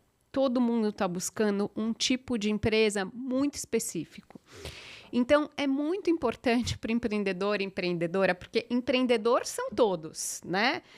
Desde a pessoa que abriu a Chili Beans, franquia, ou a senhorinha do bolo, ou do brigadeiro, ou da loja, ou aqui, a voz também, né? Então, você é um empreendedor, assim como o Jeff Bezos também é empreendedor. Né? Então, pode ser uma startup ou não, todos são empreendedores. Agora, a startup é isso que você falou. Normalmente é base tecnológica e tem que ser escalável. Então, é uma empresa pequena hoje, que será grande e que vai crescer muito, muito rápido. Então, se tiver fila de cliente na porta, ela vai conseguir crescer. Ela não vai precisar construir 50 fábricas, que vai demorar pra caramba para ela conseguir. Então, assim, você consegue escalar muito rápido, que são os softwares, né? Então, você tem lá, você já desenvolveu, você vai vendendo e você consegue vender para muita gente ao mesmo tempo, não faz diferença. Você não precisa produzir mais softwares, né? Uma vez só, como um medicamento. Então, eu acho que essa é a diferença. É essa confusão que eu vejo muito das pessoas virem falar e não entenderem, né? Porque investidor, você pode ser investidor de ações, você pode ser investidor de tantas coisas. Então, eu acho que o mercado do Venture Capital, ele é muito específico. Então, essa indústria, ela existe para dar altíssimos retornos, mais do que uma renda fixa e etc. E ela existe para investir em alto risco, sabendo que uma parte grande das startups que ela investir vão morrer, vão deixar de existir, e que provavelmente uma ou duas vão dar um retorno importante. Um retorno que vai retornar tudo aquilo que você colocou e vai te dar, sei lá, 5 vezes, alguma coisa assim. Então, é muito diferente. O que eu sempre falo para as fundadoras é assim: entenda quem é a pessoa que você está pedindo dinheiro e o que está por trás, o que ela espera de volta. Por que ela vai colocar dinheiro em você? Né? Da onde vem esse dinheiro? O que ela prometeu para alguém? Porque, assim, é diferente a gente falar do investidor anjo, que é a pessoa física, e tem um compromisso com você mesmo. Se eu perder o dinheiro era meu, não importa. Mas esse é o primeiro estágio. Né? Quando a startup começar a dar certo, e ela for pedir dinheiro de novo, ela não vai pedir dinheiro para o anjo. Ela vai pedir dinheiro para o que a gente chama no mercado de institucional, que são os fundos de Venture Capital. E aí eu sempre falo, gente, vocês sabem como é que o fundo ganha dinheiro? Vocês têm que saber, né? O que está por trás? Por que ele vai colocar o dinheiro em você? O que ele quer de retorno? Você vai conseguir entregar? Porque também, senão, não adianta, nem pede, sabe? Tem outros dinheiros. Tem o dinheiro do banco. Você pode pegar dinheiro do banco. O banco não está nem aí como é que você vai fazer para devolver. Ele só quer de volta. Ele quer de volta o valor combinado na data X. Tá ótimo, né? O fundo, não. Ele vai querer muitas outras coisas. Ele vai querer saber... Então, e por que ele quer isso? Porque ele tem uma outra pessoa que colocou dinheiro no fundo dele e que ele vai ter que retornar. Então, tudo isso é muito importante para o empreendedor e empreendedora entenderem. E muitos não entendem. Então, quando eu tô lá no churrasco e chega, a pessoa não entendeu nem qual que é essa indústria que eu tô. E faz a diferença. Então, uma coisa que eu sempre falo assim, gente, vai pedir dinheiro, entende a nomenclatura, não chega para pedir dinheiro sem você entender. Pô, você está falando de uma coisa que não tem nada a ver com a minha tese, são 3 fundadores homens, por que você está gastando meu tempo? Sim. Você não pesquisou antes para saber qual que é a minha tese? Então, eu acho que são essas confusões que acontecem e, de novo, essa indústria é uma indústria muito específica, que não é qualquer tipo de projeto que vai conseguir dinheiro. Agora, Érica, você concorda comigo que tem muita startup que ficou com a palavra start, mas elas já são scales, né? Já estão em forte crescimento? Isso acho que é uma confusão que também tem no mercado, né? Eu tenho uma startup, primeiro tem que entender se é base tecnológica, escalável, tudo que a gente já falou aqui. E também se você não é mais start, né? Aparece gente lá que não é mais start ou não? Às vezes acontece assim, como essa indústria ela tem vários estágios, então tem vários portões, às vezes a startup, que ainda é startup, ela vem pedir dinheiro, mas já não é mais um estágio que eu invisto. Entendi. Né? Porque a gente investe no chamado early stage. Então, é bem o comecinho. Então, é o pre-seed, é o pré-semente. Então, de novo, a gente vai falar da nomenclatura que existe super específica. Né? Então, tem todos os portõezinhos. Cada portão tem um nome. Ele é guardado por pessoas diferentes. E ele tem cheques diferentes. Né? Então, quando você está no pre-seed, você está falando aí, no máximo, uma rodada de, sei lá, 5 milhões de reais. Quando você está no seed, você está falando de uma rodada de 10, 15 milhões de reais. E quem dá esse cheque são pessoas diferentes. Então, é importante que cada um saiba e venha pedir para a pessoa certa na hora certa. Agora, esse seu ponto das scale-up, sim, realmente, mas aí tem gente nos portões mais para frente, né, que são a Series A, Series B, Series C, Series D, que ainda faz parte da indústria. Então, tudo bem, eu acho que chamar de startup. Porque também a gente teve, aí eu queria discutir contigo, porque em 2021 você já estava com 3 anos de investidora já na pessoa física, sem a rede, né? E você viveu aquele 2018, 2019... que ter uma startup era igual tocar violão, né? Todo mundo queria ter. Você se tornaria o famosinho da sua turma, né? Nossa, eu tenho uma startup, né? Sim. E eu lembro que aconteceu isso, realmente. Eu recebi até muitos releases e muita gente que queria vir no Empreenda Cash que ainda estava pela hype do nome, né? Hoje, como é que tá esse apetite? Na época que eu cuidava muito bem disso, pela AB Startups, a gente estava com perto de 13 mil startups credenciadas na AB Startups. Esse número deve ter sido atualizado, mas como é que está esse apetite, essa abordagem? Vocês estão fazendo pitch night, pitch days regularmente? Como é que está esse aquecimento, né, dessa galera? Como eu saí um pouco de lá, eu queria escutar um pouco de você. Eu acho que deu uma diminuída. Eu acho que teve realmente um momento que todo mundo queria ser empreendedor, sair na capa, sei lá, no Valor Econômico, no Brasil Journal, enfim, e que era super legal contar mesmo. E muita gente saiu, e muita gente captou, e muita gente gastou mal e fechou a porta depois. Então, eu acho que foi o momento que o mercado aprendeu.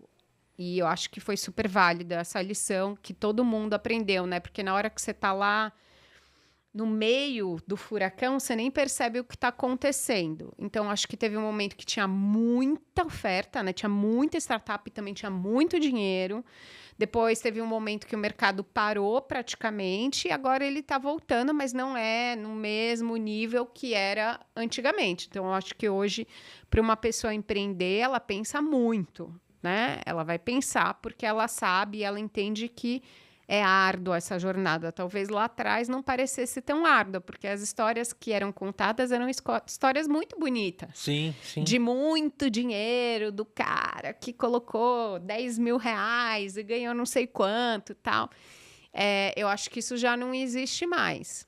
E no próprio 2021, vocês já estavam vivendo aqueles layoffs, daquela galera que estava sendo, né, demitida e grandes listas que saíram, porque chegaram os 18 meses que esses fundos, né, cobraram, né? Sim. Eu sempre falava assim, ixi, mais um layoff, mais um Excel com 18 meses que o cara precisava ter provado como ele gastou o dinheiro, não conseguiu e agora, infelizmente, resvala em pessoas, né? E 2021 acho que teve um crescimento absurdo, né? Talvez foi o ano que teve mais, né? Sim. Demissões em massa pelas startups. Então, tiveram esses anos de muito investimento, de dinheiro mal gasto. Eu falo assim, né, tem uma expressão nessa indústria que é o runway, então é a pista, né? A pista que o avião vai pousar ou decolar. E quanto mais tempo vai passando e o dinheiro é mal gasto, né? Então, você vai... A sua pista vai ficando mais curta, mais curta, mais curta. A hora que o dinheiro acaba é a hora que você bate com a cabeça no muro. E aí você fecha a porta. Então, a boa empreendedora, o bom empreendedor é aquele que não vai gastar tudo rápido, né? Que vai controlando o dinheiro e vai fazendo as pivotagens que a gente falou. Então, eu acho que naquele momento tinha muito dinheiro e as pessoas estavam gastando muito. E aí o mercado mudou. E eu, sinceramente, acho que foi para melhor, porque eu acho que estava ruim. Sabe, eu acho que a gente estava pagando mal, eu acho que os empreendedores estavam gastando mal. Assim, praticamente assim, você vê um ralo com um monte de dinheiro, sabe, indo para o ralo. Essa imagem que eu tenho na minha cabeça. Sim. E então, por isso que eu acho que hoje está bem melhor para essa indústria, né? Apesar de ter menos dinheiro disponível para fazer investimento. Agora, né, nessa construção de todas essas empreendedoras que passaram pela rede, eu queria que você me destacasse algumas que chegaram lá para a gente entender como é que o grupo, né, tem investido e quais startups. Você tem algumas para me contar? Aqui eu anotei algumas para te lembrar, mas eu acho que você tem na ponta da língua aí, né? O que já passou lá de startups? Então, a gente tem uma startup muito legal, que é a Sophie, que é uma startup de cobrança. A fundadora é a Tati. Ela trabalhou com cobrança a vida inteira. Então, né, de novo, então você pega um empreendedor que está imerso naquilo, que viveu aquilo e que pensa, puxa, vamos solucionar esse problema de uma forma diferente, que não é call center. Enfim, como é que você faz para cobrar os clientes? Nesse caso, hoje, ela começou com tickets pequenos. Então, você imagina alguém que está inadimplente num valor de R$150. Quanto custa para você recuperar R$150? Muito. Como é que você faz para que isso seja mais eficiente, você como empresa consiga recuperar? Ou, mais além, como é que você faz para a pessoa nem ficar inadimplente? Então, a Sophie é essa empresa que tenta resolver esse problema. Ela está já fora do Brasil, então ela está em vários países da América Latina. Ela tem como cliente, por exemplo, algumas empresas de educação, né, faculdades, etc., que tem muitos tickets, né, inadimplência. Um dos grandes clientes dela é a Natura. Então, a Tati é uma fundadora muito legal e o produto dela é de base tecnológica, né? Então, é uma startup. Por outro lado, lá atrás, logo que a gente começou, a gente fez um investimento que naquela época a indústria de venture ainda fazia, que hoje em dia não faz mais, que é numa DNVB, que é uma Digital Native Brand, né? Então, é uma marca que nasceu digital e que vende só online, que é a Feel. Então, o que é a Feel? A Feel é uma sexual wellness. E ela é fundada por 2 mulheres. E ela tem produtos para a intimidade da mulher, desde produtos até vibradores, que ela vende não só o produto, mas a educação também, de como utilizar, porque utilizar. E ela fala do prazer da mulher. Que legal. E a Feel, para mim, ela é uma startup icônica de por que as mulheres têm que dar os cheques e serem investidoras. Porque a Feel já captou 2 rodadas, é uma empresa super forte, já chegou no break-even, ela só cresce. Então, ela é uma empresa excelente, não corre o risco de quebrar, ela não está só gastando. E até hoje, 93% de todo o capital que a Feel captou no mercado com investidores, 93% foi com mulheres investidoras. O que significa isso? Que se a gente não estivesse dando cheque, a FIU não existiria hoje. Então, são 2 mulheres oferecendo produtos e talvez no futuro serviços para mulheres. Uhum. Muito difícil um homem entender a dor que ela está tentando resolver. Então, para mim, elas são icônicas no sentido de, mulherada, a gente precisa dar o cheque, porque senão não vão ter coisas para nós. Sim. Então, a FIU é uma outra startup super legal, de 2 mulheres que entregam produtos e serviços para mulheres. A Sophie, por exemplo, não está entregando produtos e serviços para mulheres, né? Mas é uma mulher que está pensando uma forma diferente de resolver o problema. Sim. E aí a gente fala um pouco do que a gente acredita muito, né? A gente fala muito de inovação. E como é que a gente faz para trazer inovação? A gente traz a inovação através da diversidade de olhar. Eu tenho uma vida e eu passei por experiências diferentes da sua. Então, quando a gente for olhar um problema, a gente talvez traga soluções distintas. Mas eu e você juntos, a gente pode chegar numa solução muito melhor, né, do que se fosse só eu, ou eu e uma outra mulher, ou você e um outro homem. Então, a gente sempre fala muito dessa diversidade de pessoas para você conseguir inovar e trazer coisas novas, né? E por isso que a gente acredita que, para a gente conseguir... Como é que a gente exige, né, que a inovação exista do lado do fundador e a gente, do lado do investidor, não é diverso? Se a gente não for diverso, a gente não vai conseguir detectar projetos incríveis como a FIU. Uhum. Então, por isso que a gente fala muito, né, de trazer as mulheres para darem os cheques, etc., porque a gente acredita que a gente precisa ter mais mulheres e quem está investindo precisa trazer esse olhar também. Porque talvez se você fosse olhar a FIU, você ia falar, putz, mas isso aí acho que não vai dar nada. E eu vou falar, nossa, mas elas estão resolvendo um problema gigante. Sim.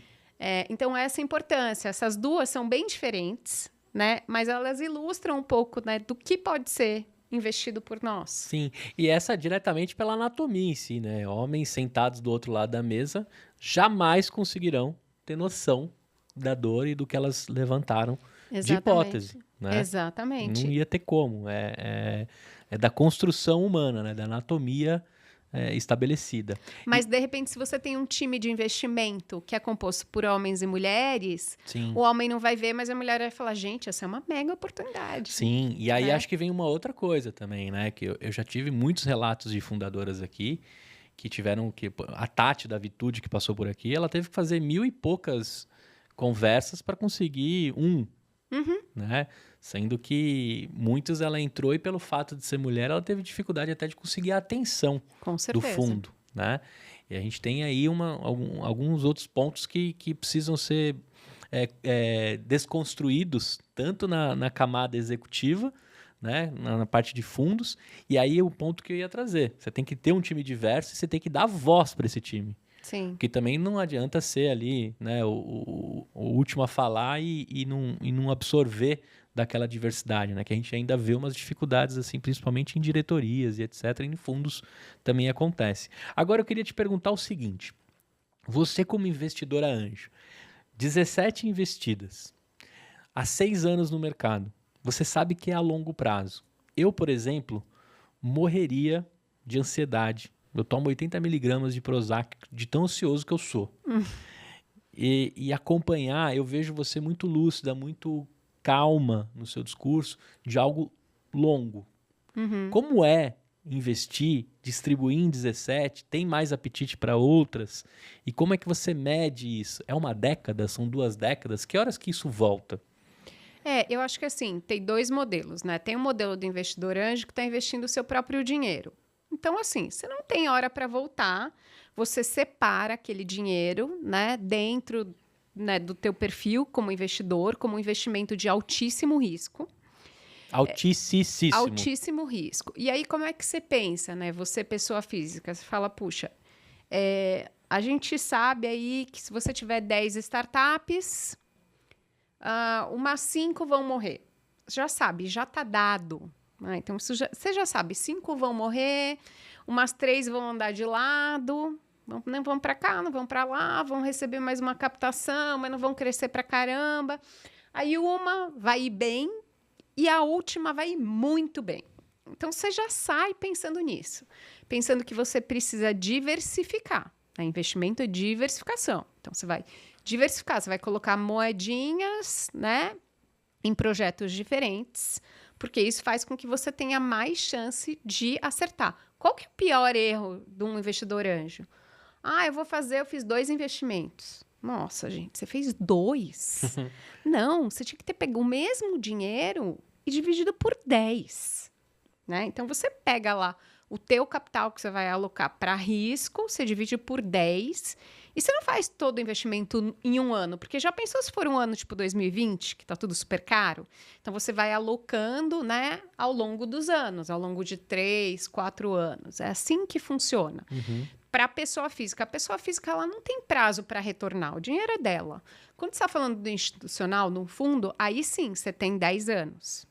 Né? Então, o fundo, ele dura de 8 a 10 anos, você vai para o mercado, você fala, oi, mercado, tudo bem? Eu sou um fundo, a minha tese é essa, eu vou te voltar tanto, quem acredita em mim, coloca o dinheiro aqui. E eu vou ser o alocador. Então, eu tenho o mandato desse dinheiro e eu vou alocar, né, dentro daquilo que a gente combinou, da tese que a gente combinou. Né? Só que aí eu tenho tempo para te devolver. Eu tô falando, tô pegando seu dinheiro e eu te devolvo entre 8 a 10 anos, X vezes. Esse é o jogo dos fundos de Venture Capital. Então, eles têm. Mas todo mundo sabe dessa conta. Né? Claro que vão ter uns que vão performar melhor e que vão fazer escolhas mais acertadas e outros que vão performar pior e não vão acertar tanto. Mas logo que você começa, você já sabe que é um investimento de risco e sem liquidez. É ilíquido. Você não consegue, não gostei, agora eu tô precisando desse dinheiro, resolvi comprar um carro, vou trocar meu carro. Deixa eu pegar aqui de volta. Não tem, você não consegue ainda, né? Talvez depois a gente consiga, quando esse mercado tiver mais amadurecido, evoluído, pode ser que tenha um mercado de secundária. O que significa isso? Você fez o primeiro investimento e vai ter uma outra pessoa que vai virar e falar, você quer sair? Beleza, eu te compro. Mas hoje em dia isso ainda não existe, esse mercado ainda não existe aqui no Brasil. Tá. E você vislumbra crescer esse seu portfólio? Você tem ali uma tese própria sua? Vai passar de 17, mais alguns anos? Acho que agora, assim, eu acabei de fazer um investimento, então estamos um pouco parado, né? E, assim, o que aconteceu? Quando você fala com investidor anjo, quando você fala com alocador de recurso, o que aconteceu? Naquele momento que você falou que todo mundo queria ser empreendedor, não foi só todo mundo que quis ser empreendedor. O investidor também queria contar que era investidor de startup. Né? Então, teve uma alocação muito grande, muito concentrada em alguns anos, que foram aqueles anos, né, boom e tal, e as pessoas tiveram experiências ruins. Por várias razões. Ou porque o investimento foi mal feito, ou porque ela não entendeu que era ilíquido e que ia demorar todo esse tempo. Então, a pessoa ou o alocador ficou frustrado. Então, hoje, quando você vai falar com as pessoas, fala, mas vamos fazer investimento? Não, eu já estou super alocado nessa classe de ativo. A pessoa fala, o que significa isso na prática? Que o capital que ela tinha separado de risco, ela colocou todo ele em 1, 2 anos e agora não sobrou nada para ela continuar alocando. Então, teve esse problema. Hoje, eu continuo fazendo os investimentos, né? E ainda não tive liquidez. O que significa isso? Eu ainda não saí de nenhum desses 17 investimentos, né? Então, como é que você pensa? Então, se eu comecei a fazer investimento há 5 anos atrás, quanto tempo demora para construir uma empresa? A gente acha que é rápido, porque a gente viu essas histórias maravilhosas, que foram 1 ou 2, e aí você acha que é sempre assim. Mas a vida real não é essa. Mesmo para uma startup super boa, com fundadores super bons, com dor grande, etc. Então, demora. A gente tem que saber que demora. Então, se o meu primeiro investimento foi há 5 anos, quanto que essa empresa... Será que ela chegou no máximo potencial dela? Eu já quero sair. Se ela estiver indo muito bem, eu não vou querer sair. Eu quero ficar. Eu quero ficar, porque ela vai ainda... O valor dela vai aumentar. Então, para que eu vou sair? Não faz sentido. Então, eu ainda não tive liquidez a gente tem marcação. O que significa marcação? Investi no pre-seed, ela valia 1. Aí ela foi para o seed, agora o valuation dela é de 4. Né? 4x, tá? Tô falando de 4 milhões. 4x. Então o que eu tinha era 1, agora já está 4 vezes. Você tem essa marcação? Dá para fazer essa marcação? Dá para pensar assim? Dá. Mas e se depois que ela valeu 4x, o empreendedor desistir? Ela vai para 0.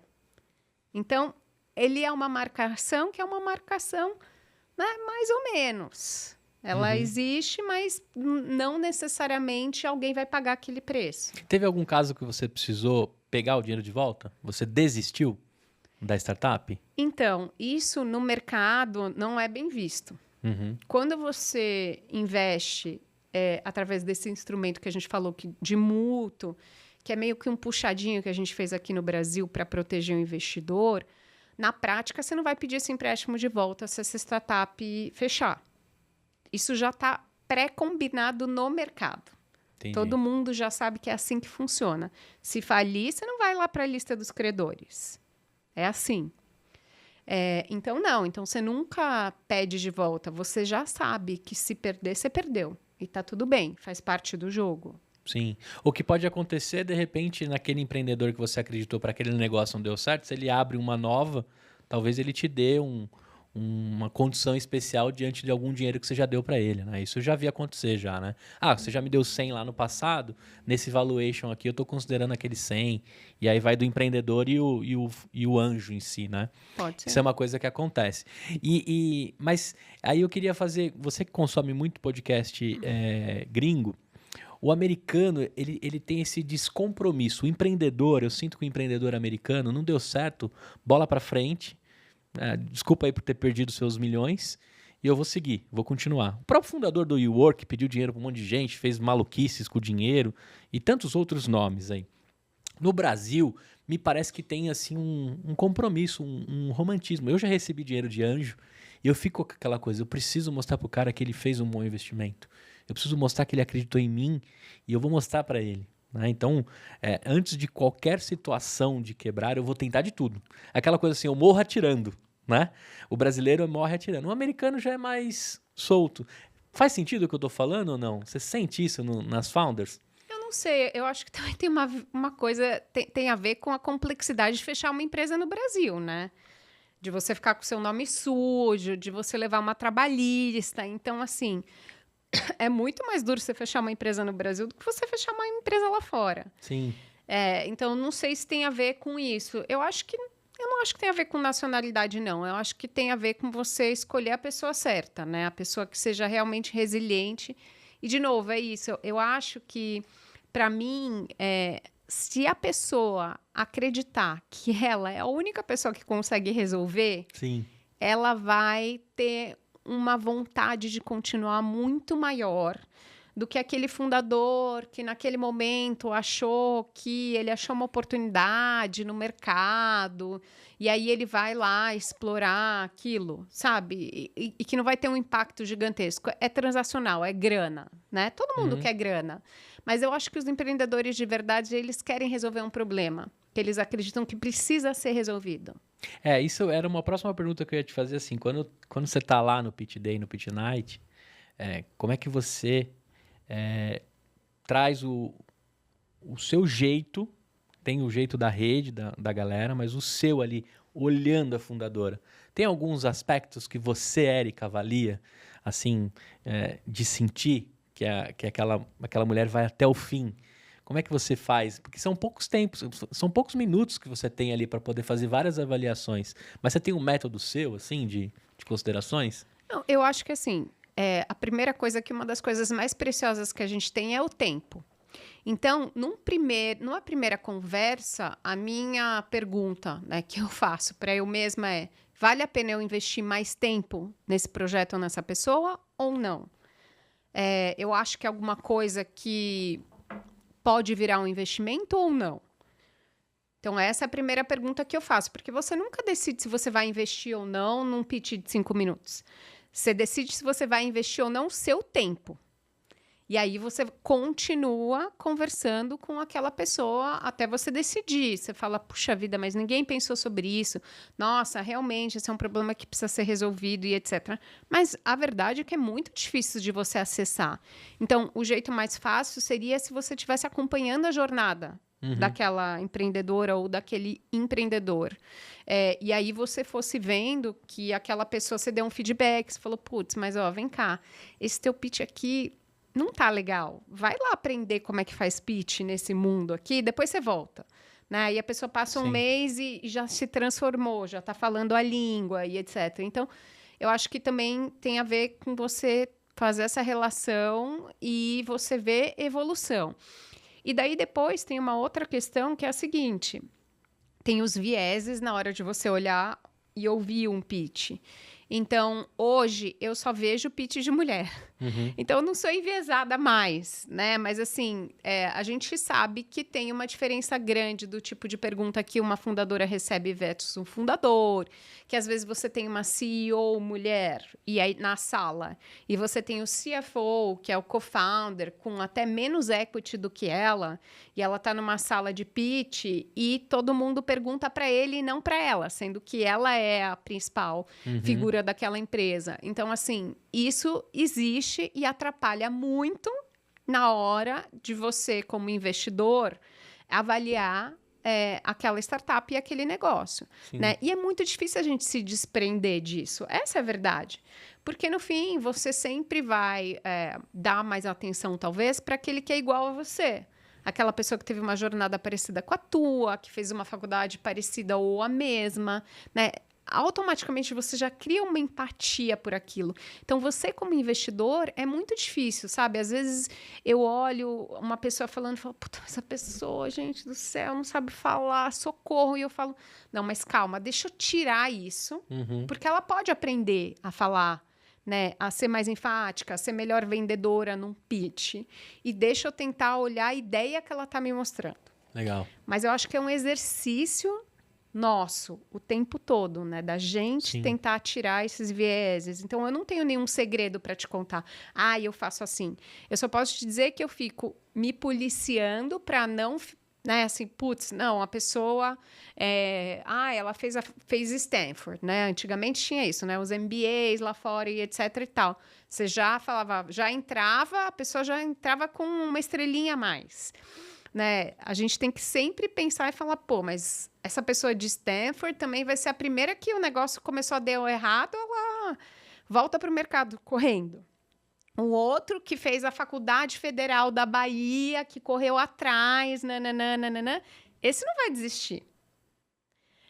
Mas tudo isso a gente tem que ir aprendendo e se desprendendo ao tempo. Acho que vale essa sua fala para o fundador e a fundadora entender que o não também é uma mentoria.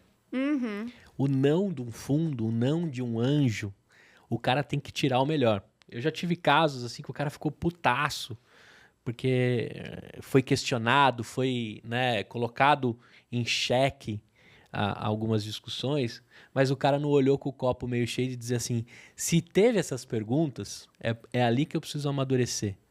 Se falaram do meu pitch, se não ficou claro alguma coisa, né, é ali que eu guardo e melhoro.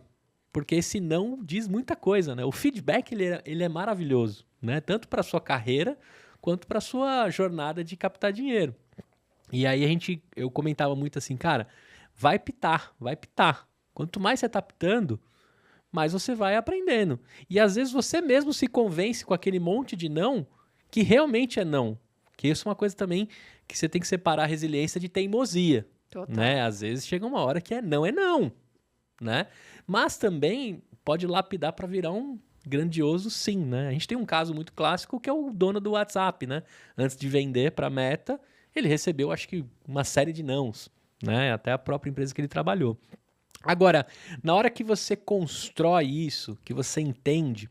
Por exemplo, se uma fundadora passou lá naquele momento e naquela hora era um não da Érica, ela depois pode voltar? Vocês fazem ciclos para que elas retornem? Porque depois, se ela entender que aquilo era uma mentoria, ela pode voltar mais forte. Sim, ela pode voltar. Algumas a gente fala, vamos seguir, daqui a 6 meses você volta, tenta resolver isso, tenta resolver aquilo. Então, tem isso.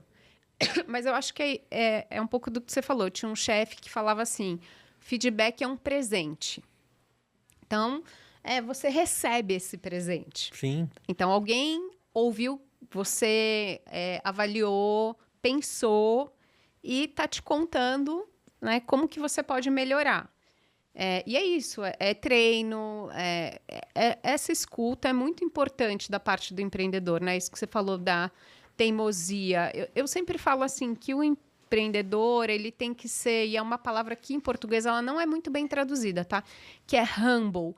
Não é humilde. Humble não é humilde, né? É assim, é a pessoa que escuta. Ela sabe o que ela quer, mas ao mesmo tempo ela também escuta. E às vezes ela vai escutar e não vai fazer, porque ela tem a convicção.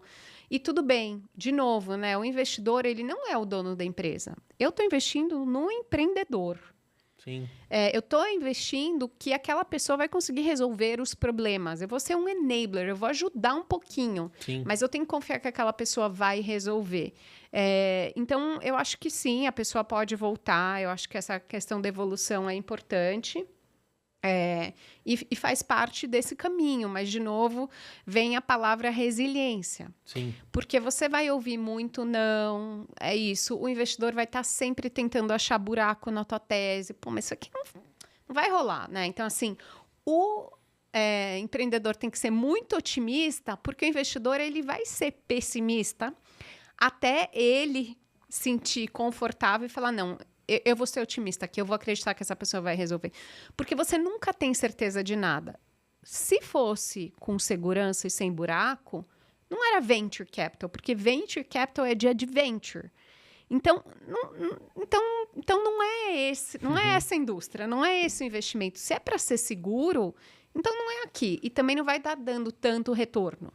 Né? Então, a gente sempre fala alto risco, alto retorno. Baixo risco, baixo retorno. Você quer baixo, você põe na renda fixa, né? Você compra um bonde, enfim, tudo certo. Mas aqui não é essa a proposta. Mas eu sempre falo que, assim, e voltando para o começo da conversa de por que um investidor anjo, né, é um investidor anjo, eu acho que é mais do que retorno financeiro. Né? Eu acho que essa indústria inteira, ela é uma indústria de transformar, impactar através do capital. Então, você escolhe as empresas que vão ter esse impacto, que você acredita que são importantes, que você acredita que é importante, você escolhe o líder ou a líder que você gostaria que fosse a líder do próximo meta. Né? Porque imagina o poder que essa pessoa tem hoje. Não só por ela ocupar o lugar que ela ocupa, mas por ela deter o capital que ela detém. Então, a partir do momento, né, que o fundador do Meta existe e ele tem a detenção de todo esse capital, ele reinveste esse capital naquelas empresas que ele também acredita que vão ser o futuro. Sim. Então, ele está detendo este poder.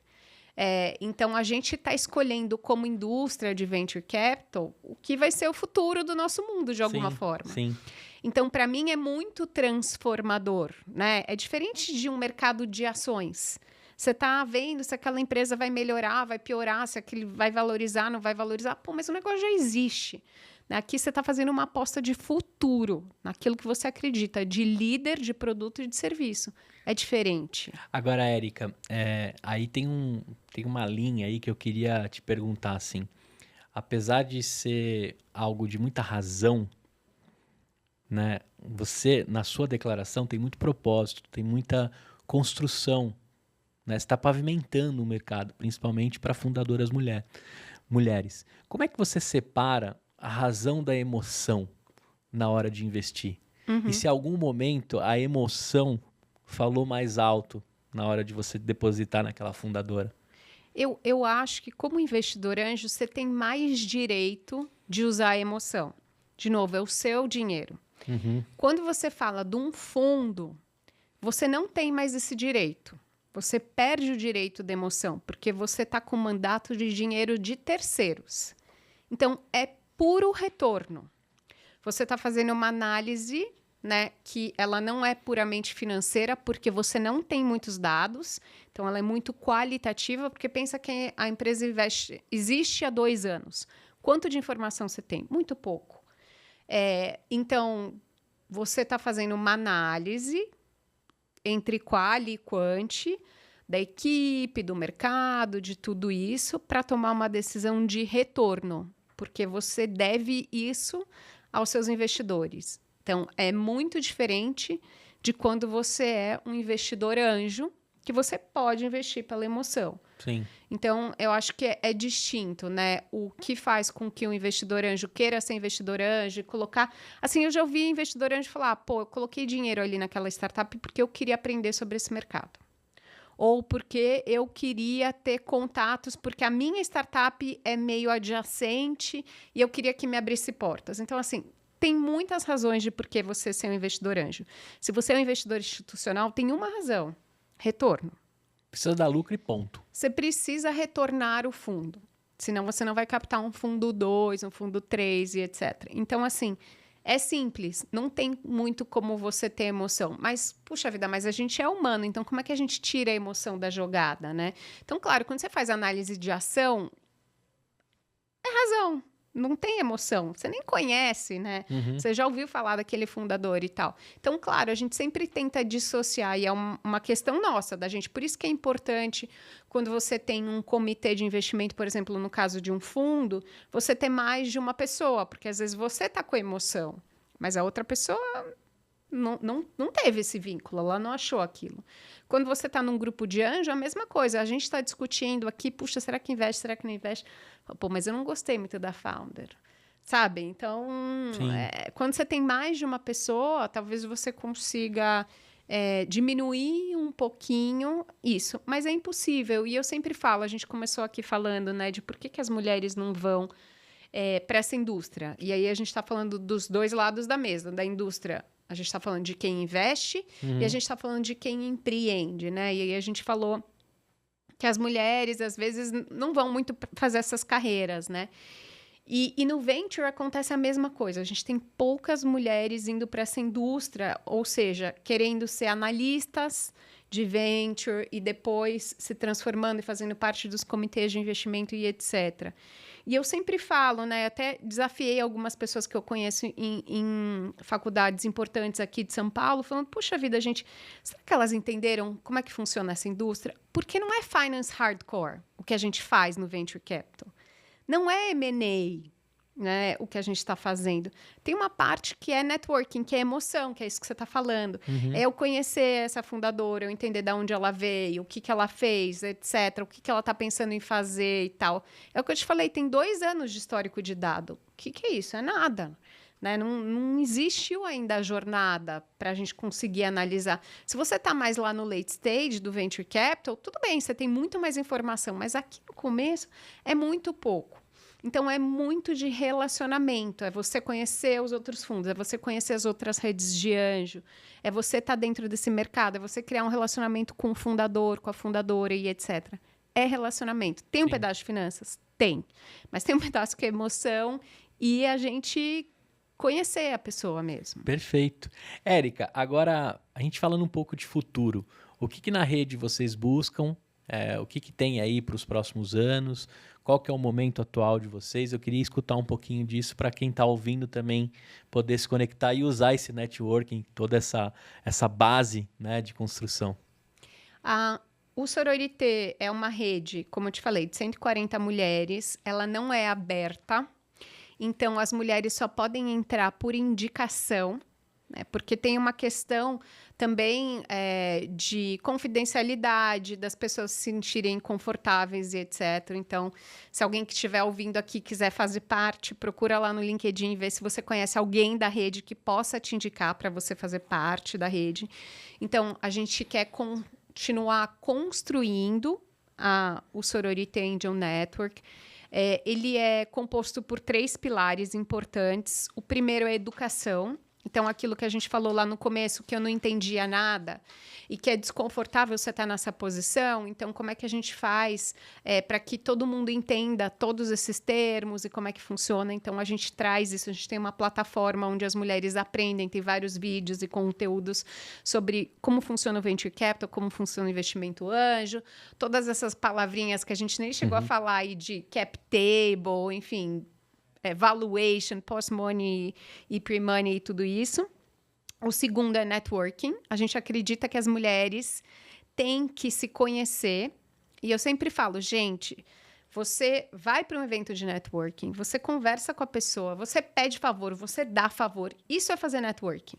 Você tá lá e você tá ouvindo e você se ajudar. Então, o segundo pilar da rede é networking. O terceiro é essa parte que a gente falou aqui de curadoria dos deals. Então, essa rede continua, ela é uma rede forte. Como eu falei, é a maior rede de mulheres investidoras anjo no Brasil. A gente continua querendo receber fundadoras. Então, se você é uma fundadora que tem sua startup, entra no nosso site, se cadastra lá para passar pelo nosso processo de investimento. Esse é o momento que a gente tem. A gente vai ter um projeto novo em breve, do Sororité, mas talvez num outro lugar. E aí, quando a gente estiver pronta, a gente volta para te contar. Volta, com certeza. Olha, eu fico muito feliz e eu quero contar com vocês aqui no EmpreendaCast para que a gente tenha a diversidade também aqui em conversar com as founders. Uhum. Então, depois a gente bate um papo para eu trazer essas mulheres para elas virem aqui falar das suas experiências, das suas captações, dos seus momentos. Eu acho importantíssimo também que a gente reforce aquela pessoa ali como referência. Né? O EmpreendaCast ele é bem diverso. Né? Hoje a gente está 60%, a gente já foi 80-20 em relação a homens, hoje já está 60-40. Né? Então, depois que eu comecei a trazer cada vez mais mulheres extraordinárias, assim como você, Obrigada. A gente consegue ter mais gente, e mais gente inspirada, e mais gente com vontade, e mais gente ali, né? Ninguém larga a mão de ninguém, acho que isso é importante. Sim. Né? Representatividade é muito importante. Agora, eu queria saber de você o seguinte, eu queria carregar um pouco de mim, de você comigo, dentro da minha mochila. Se eu fosse abrir minha mochila agora de dicas, assim, o que você jogaria lá dentro para eu carregar um pouquinho de Érica comigo? Tá. Eu sou uma pessoa que faço muita pesquisa. Uhum.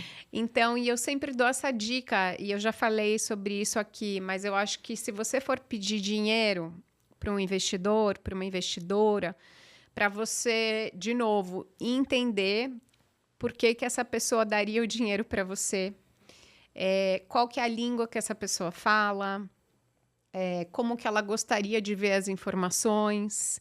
Então, venha preparado para você pedir dinheiro para alguém. Muito preparado, porque isso economiza o tempo de todo mundo e te dá muito mais credibilidade.